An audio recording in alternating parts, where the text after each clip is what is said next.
वो कहते हैं भारत में बेटियां सुरक्षित है। क्या वाकई भारत में बेटियां सुरक्षित है? जी हाँ, हम बात कर रहे हैं उन्नाव रेप कांड की। भारत का सबसे हाई प्रोफाइल केस।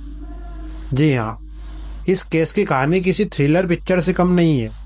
चलिए जानते हैं इस केस की कहानी।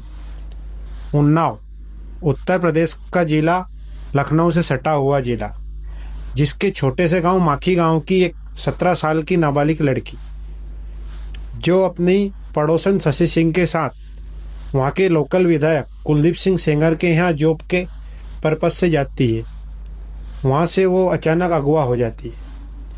3 दिन तक उसे गलत पदार्थ खिलाकर उसका रेप किया जाता है तथा सर्वायर को बेच दिया जाता है। इस केस में वहाँ की लोकल पुलिस वहाँ के विधायक की एफआईआर तक नहीं करते। अब सोचने वाली बात है कि उस विधायक का कितना रसूख होगा, कितना पावर होगा, कितना पद होगा उस विधायक का, कि उस पीड़िता के पिता की केस की एफआईआर तक दर्ज नहीं हुई। उस केस में उस कुलदीप सिंह सेंगर विधायक का नाम तक नहीं जोड़ा गया। पीड़िता 2018 में वहाँ के लखनऊ के विधानसभा के सामने खुद के ऊपर तेल फेंककर जलाने की कोशिश करती है।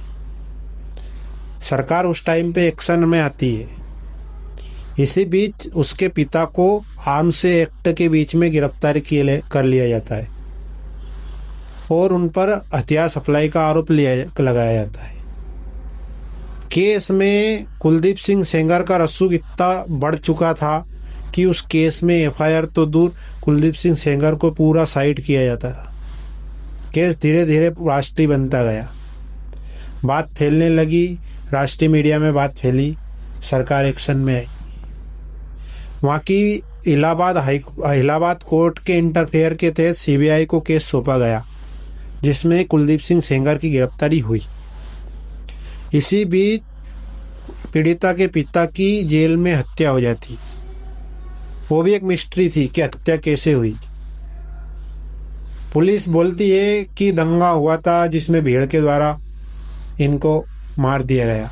आखिर वो वक्त आ गया जिसमें ट्रायल कोर्ट ने दिसंबर 2019 में कुलदीप सिंह सेंगर को उम्र कैद की सज़ा सुनाई। अब इसकी सज़ा ट्रायल कोर्ट की दिल्ली की 30,000 कोर्ट में सज़ा दिलाई गई। मतलब उत्तर प्रदेश में कोई कोर्ट कुलदीप सिंह सेंगर को सज़ा नहीं दे सकी। सुप्रीम कोर्ट तक का इंटरफेयर हुआ इस केस में, तब जाके ये सज़ा हुई। ये केस एक राष्ट्रीय केस बन गया था। चलिए जानते हैं कुलदीप सिंह सेंगर का रसूख। 2020 में उन्नाव से सांसद चुने साक्षी महाराज खुद कुलदीप सिंह सेंगर से मिलने गए थे जेल में। मतलब उस व्यक्ति का कितना रसूख, पद और पावर होगा। कुलदीप सिंह सेंगर 4 बार पूर्व विधायक रह चुके और बीजेपी से 2018 में ही जीते थे। जब पीड़िता रायबरेली में अपनी मौसी के साथ और अपने वकील के साथ जा रही थी, तब एक बिना साफ नंबर वाले प्लेट जिस पर एक ग्रीस लगा हुआ था, उस ट्रक ने उसको भड़क दिया। उससे उसकी गाड़ी टकरा दी गई, जिसमें पीड़िता की दोनों मौसियों की मौके पर मौत हो गई, जिसमें भी कुलदीप सिंह सेंगर का ही नाम आया। वो तो किस्मत रही कि पीड़िता और उसका वकील जैसे तैसे बच निकले। आज वो पीड़िता अपने इंसाफ के लिए लड़ी और कुलदीप सिंह सेंगर को उम्र कैद तक पहुंचाया। लेकिन उन्नाव से लखनऊ तक पहुंचने में उस केस को 10 महीने लग गए और दिल्ली तक पहुंचने में 3 साल लग गए। और एक पीड़िता को सिर्फ एक रेप केस में न्याय दिलाने के लिए अपनी जान बचानी पड़ी, नाम छुपाना पड़ा। सरकार ने उसको सुरक्षा दी। ये अपना इंडिया है। यहाँ नेता जो बाहुबली होते वो असली में ही बाहुबली होते। ना उनके आगे कोर्ट काम करती है, ना उनके आगे सरकार काम करती है, बल्कि सरकार को वो कंट्रोल करते, कोर्ट को वो कंट्रोल करते हैं। अब इस केस में अभी हाल ही में फिर से दिल्ली हाई कोर्ट ने कुलदीप सेंगर को जमानत दे दी।